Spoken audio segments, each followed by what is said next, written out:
Barada, une émission couleur jeune. Une émission des jeunes pour les jeunes, pour la culture de la non-violence, la citoyenneté et le développement, pour mes frères, pour mes soeurs, pour mes potes.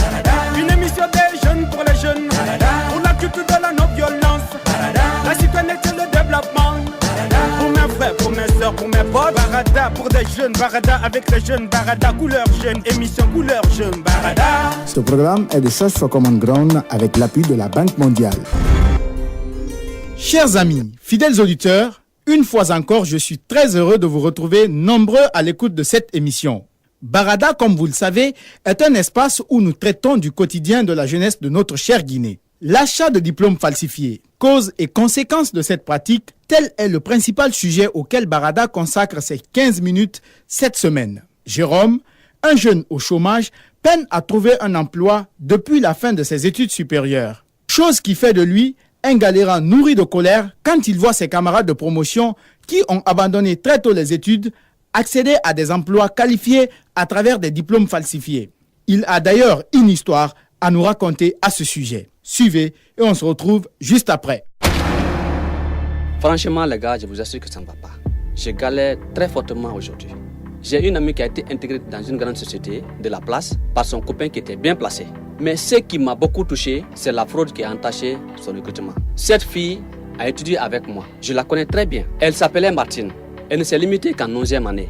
Cette fille a ouvert un salon de coiffure. Son gars, puisqu'il est riche, est venu à l'université acheter son diplôme de licence. Je suis avec son jeune frère, le gars en question, et je le connais très bien. Le gars m'a garanti que cette fille a effectivement payé la licence de par le canal de son copain. Quelqu'un qui n'a même pas eu le bac. Comment se fait-il que cette personne peut avoir un diplôme de licence? Franchement, c'est de n'importe quoi. C'est de la pourriture. Notre système éducatif est vraiment corrompu, entaché de fraude. Aujourd'hui, cette fille travaille puisqu'elle est couverte par son copain. Et nous autres, qui avons pris nos temps pour finir nos études, nous sommes là en train de traîner dans la galère. Jusque-là, on a de la quinine sur la planche pour avoir du boulot. Franchement, il faut que l'État prenne ses dispositions pour pouvoir remédier à cette telle situation. Les réformes doivent résoudre ces problèmes au plus tôt possible dans nos différentes écoles et nos différentes universités.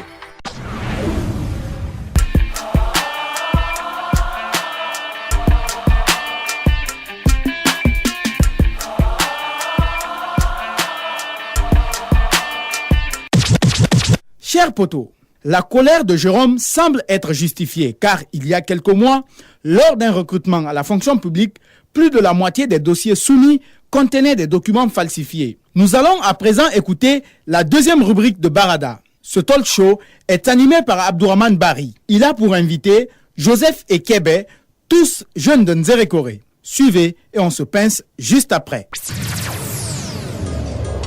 Voilà, vous avez tous les deux écouté le témoignage rendu par notre ami. Qu'est-ce que vous en pensez? D'entrée de jeu, je commence par toi, Joseph. C'est avec grand intérêt que j'ai écouté notre ami, mais c'est quelqu'un qui n'est pas du tout renseigné.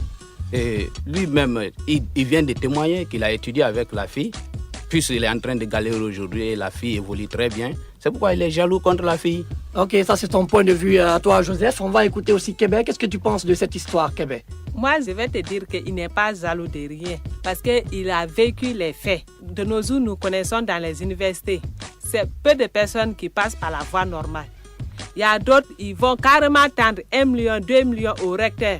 Et aussi à travers les relations, parce que mon papa est bien placé, mon ami est bien placé et on lui donne le diplôme, même si elle n'a même pas passé 1 mois de cours dans les centres universitaires. Oui, mais Kébé, excuse-moi, tu aurais posé cette question. Même si c'est vrai qu'on peut acheter des diplômes, chose qui reste à vérifier, Oui. La fille aujourd'hui qui se retrouve dans une société, une grande société comme l'a dit notre ami dans le témoignage, Oui. comment est-ce qu'elle va s'en sortir alors si elle n'a pas la capacité de travailler là-bas? Mon frère, elle sera toujours couverte par ses protégés qui l'ont mis là-bas. Comment elle peut avoir un diplôme universitaire et qui ne peut pas être... Surtout que c'est le travail maintenant. Non, elle ça, est toujours ça c'est de protégée. n'importe quoi. Voilà, Joseph n'est pas d'accord. C'est de n'importe quoi ça. Si son bagage intellectuel ne lui permettait pas, elle n'allait pas avoir accès. C'est parce qu'elle a passé un texte dans les normes qu'elle a pu avoir accès à cette société. Cessez de gâter le nom des gens dans le quartier. Ce n'est pas bon du tout, mes amis. Prenez le courage, prenez l'exemple sur cette fille. Vous aussi, faites comme elle. On peut aller au-delà qu'elle. On peut faire plus que cette fille. Oui, mais Joseph, une fille quand même qui s'est arrêtée en 11e année, comme le dit notre ami, parce qu'il a étudié avec elle. On se demande comment elle a pu avoir un tel poste. Monsieur, je vous dis qu'il est jaloux. Ce n'est qu'un galerant. S'il veut avoir quelque chose avec cette fille, qu'il part demander à cette fille de l'aide, mais ce n'est qu'un galerant. Ce qu'il dit, c'est faux. C'est faux, ce n'est pas du tout vrai. Ok, et je vais te poser alors une autre question. Hormis l'histoire de cette fille, Joseph, est-ce que tu n'es pas d'accord avec lui qu'en Guinée aujourd'hui, dans nos universités, il arrive des moments où des personnes arrivent à s'octroyer des diplômes de façon frauduleuse? Monsieur, il est vrai que certainement qu'il y a de la fraude au sein des universités, mais ce n'est pas à un niveau aussi élevé que tel. Ah bon? Oui. En tout cas, on dirait que Kébé n'est pas d'accord avec toi parce qu'elle fait beaucoup d'accord de gestes dans ce studio. Je ne suis pas du tout d'accord. Parce que ce qu'il dit, on dirait qu'il a sa part de responsabilité. Peut-être il se connaît avec la fille. Sinon, c'est des choses qui se passent à longueur de journée. Les filles, là, une fois maintenant qu'elles ont les diplômes universitaires, là, elles sont dans leur poste de travail. Elles seront toujours couvertes. Même si elle fait des erreurs, mais à travers ses protèges, à travers ses bras longs, comme on le dit là, elle sera toujours protégée. Donc, moi, je ne suis pas d'accord. C'est vrai ce que notre ami a dit, que cette fille est là-bas et elle n'a pas passé par la voie normale. C'est vrai, ça se passe. Et c'est comme... Arrête un peu, arrête. Essaye de voir les choses en face. Cette fille, elle s'est beaucoup battue. C'est beaucoup battue. Comment? En achetant un diplôme universitaire? Quelle preuve as-tu pour dire que la fille a acheté, n'est-ce pas, un diplôme? Ce monsieur qui vient de dire, il dit qu'il a vu avec tes deux yeux. Mais toi qui parles, tu as vu le diplôme? C'est pas vrai. Les mêmes cas, ça s'est passé devant moi. Et moi-même, on m'a une fois... Ça s'est passé devant toi à quel niveau? Un exemple? Un exemple à mon niveau, moi-même proprement à mon niveau. Ils m'ont dit, comme moi, j'ai fait l'école professionnelle, ils m'ont dit, avec ton niveau là, est-ce que Keba, tu ne peux pas t'arranger à avoir un diplôme universitaire? Moi, j'ai dit non. J'ai dit, moi, mon diplôme là, ça me suffit. Je dois être valable de répondre à mes diplômes. Et mademoiselle Keba, je vais te dire, si tu l'aurais fait, tu aurais jeté ton argent dans l'eau. Cela ne peut se faire dans aucune école, aucune institution ou université de ce pays. C'est toi qui penses ainsi. Voilà, et Joseph, tu as donc toi confiance beaucoup au système éducatif guinéen, on dirait. Beaucoup, monsieur, j'ai beaucoup confiance. Mais tu reconnais qu'il y a beaucoup d'efforts aussi à faire à ce niveau. Il y a beaucoup d'efforts justement à faire aussi à ce niveau. Certes, il y a de la corruption, mais ce n'est pas aussi élevé, n'est-ce pas, comme madame pense. Voilà. Toi-même, tu viens de dire la corruption. C'est cette corruption-là qui continue jusqu'à ce niveau et jusqu'à même dans les lieux de travail. Je te dis, certes, il y a la corruption, mais pas à ce niveau élevé. Jusque dans les universités pour l'achat des diplômes. À quel niveau, par exemple, peut-on trouver de la corruption? Je peux dire que au moins dans l'achat des notes, là, je peux accepter, puisqu'il y a de ces élèves qui ne suivent pas normalement les cours.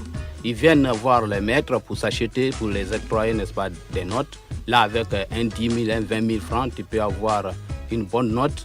Là, pour passer à une classe supérieure, je peux accepter. Mais dire acheter un diplôme avec 1 million, 2 millions, là, c'est de n'importe quoi. Merci beaucoup, Joseph, d'être venu dans cette émission. Merci, monsieur. Et merci, Kébé, à toi aussi. Chers auditeurs, place à la rubrique Avis de l'expert pour une analyse du sujet traité dans les précédentes rubriques. Pour ce numéro, Idrissa Kondé, sociologue et enseignant dans plusieurs universités de Conakry, est notre invité. Dans une interview que j'ai réalisée, notre expert situe les responsabilités dans cette situation et lance un appel aux jeunes. Suivez plutôt. Monsieur Kondé, bonjour. Bonjour. Vous venez de suivre un témoignage et un talk show. Globalement, quelle est votre analyse dessus? Ce phénomène est devenu très préoccupant, notamment dans nos institutions de formation. En réalité, ce témoignage pose la problématique de la corruption en milieu scolaire et universitaire. Mais aussi, au-delà des universités, ça pose même la question, n'est-ce pas, des réalités aujourd'hui qui assaillent notre société. Je pense que si l'on doit passer par des formules dilatoires pour avoir des documents officiels, cela constitue un danger pour la nation d'une façon générale et pour notre système d'enseignement supérieur en particulier. À votre avis, quelle est la cause de ce type de comportement chez les jeunes? Bon, je pense que les causes sont de plusieurs ordres. Nous avons au sein de nos différentes familles et différentes communautés aujourd'hui, une démission des parents. Donc, s'il y a responsabilité, à mon avis, dans un premier temps, c'est au niveau d'abord de la communauté, donc de la famille, et dans un second temps, c'est au niveau même des acteurs de notre système. Et je voudrais mettre en exergue la responsabilité des encadreurs et des enseignants qui, en réalité, sont responsables, n'est-ce pas, de la gestion de la formation de nos étudiants. À l'entame de votre intervention tout à l'heure, vous dites que ce type d'attitude représente un danger pour la nation, mais aussi pour ceux qui pratiquent ce phénomène. Quelles peuvent être ces conséquences dont vous parlez? La conséquence immédiate, à mon avis, c'est le fait que, n'est-ce pas, les documents officiels, notamment tous les actes pédagogiques que nous délivrons, souffrent d'une certaine reconnaissance au niveau international. Ça, c'est la première conséquence. La deuxième conséquence, c'est qu'aujourd'hui, on donne l'impression qu'on peut avoir le diplôme à Avaria. Et quand on sait qu'on peut avoir le diplôme à Avaria ou dans un marché, je ne sais où, et finalement, cela tue, si vous voulez, n'est-ce pas, notre système. Donc ça fait que les gens ont plus tendance à se donner corps et âme, comme on en avait l'habitude par le passé. Ce n'est plus, si vous voulez, sur la base du mérite que les différents documents sont délivrés. Et quand on sait qu'on peut avoir un document sur la base de la corruption ou sur la base de l'achat, du coup, les évaluations n'ont plus de raison d'être. Est-ce qu'il y a d'autres conséquences qu'on peut avoir au niveau de l'administration? Oui, mais il y a des conséquences. Si vous avez un diplôme que vous ne méritez pas, un diplôme que vous avez acheté, vous dites par exemple que vous êtes ingénieur en génie civil. Admettons par exemple que vous soyez recruté, qu'on vous confie par exemple la construction d'un pont, qu'on vous confie ou la construction d'un bâtiment, alors que vous n'aviez aucune qualification dans ce sens-là. C'est un tombeau que vous allez construire. En gros, les conséquences, c'est que le développement même du pays est remis en cause. Plus les ressources humaines sont de qualité, plus le développement a tendance à aller vers le haut. Moins les ressources humaines sont qualifiées et naturellement, cela se répercute sur la qualité du développement. Et c'est pourquoi justement, je vais vous le dire, que si aujourd'hui notre pays a du mal encore à se relever, c'est parce que quelque part, le capital humain laisse à désirer, surtout malheureusement les dernières générations. Et j'avoue que le système de formation doit faire l'objet d'une refondation totale. Nous sommes dans une émission de jeunes. Quel est aujourd'hui l'appel que vous lancez à la jeunesse? Une vieillesse paisible se prépare par une jeunesse ardente. Quand vous passez la jeunesse à bien travailler, vous passerez une vieillesse en train de vous reposer. Ce que je voudrais dire à la jeunesse guinéenne, c'est davantage aller vers la qualification, la remise en cause, faire en sorte qu'ils aient une formation de qualité, ce qui leur permettra de s'insérer harmonieusement sur le marché du travail. Et du coup, ils vont donc être utiles à la fois à la famille, à la communauté et à la nation, voire même à l'humanité. Merci, M. Condé. Merci à vous aussi. Lève-toi, oui, bats-toi pour ton avenir. Tu vas réussir. Lève-toi, oui, bats-toi pour ton avenir. Jeune, tu vas réussir. Fidèles auditeurs de Barada, amis jeunes de la team 224, aucun développement n'est possible sans une ressource humaine compétente et compétitive. On dit souvent que la jeunesse est l'avenir de notre pays, mais pour garantir un lendemain meilleur pour notre chère Guinée, nous devons tous lutter contre les diplômes falsifiés.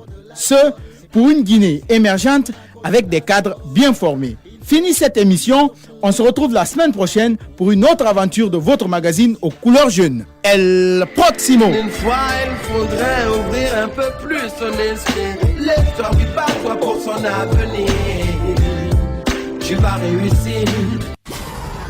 Vous voulez réagir à cette émission? Envoyez-nous un SMS au 622 31 39 81 ou appelez-nous au 622 05 05 33. Vous pouvez également nous envoyer un mail sur guinea@sfcg.org ou nous suivre sur notre adresse Facebook Chef Common Ground Guinée.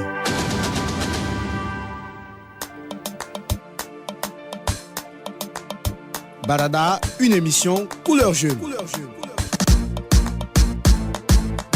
Une émission des jeunes pour les jeunes, pour la culture de la non-violence, la citoyenneté et le développement, pour mes frères, pour mes soeurs, pour mes potes. Une émission des jeunes pour les jeunes, pour la culture de la non-violence, la citoyenneté et le développement, pour mes frères, pour mes soeurs, pour mes potes. Barada pour des jeunes, Barada avec les jeunes, Barada couleur jeune, émission couleur jeune, Barada. Ce programme est de Search for Common Ground avec l'appui de la Banque mondiale.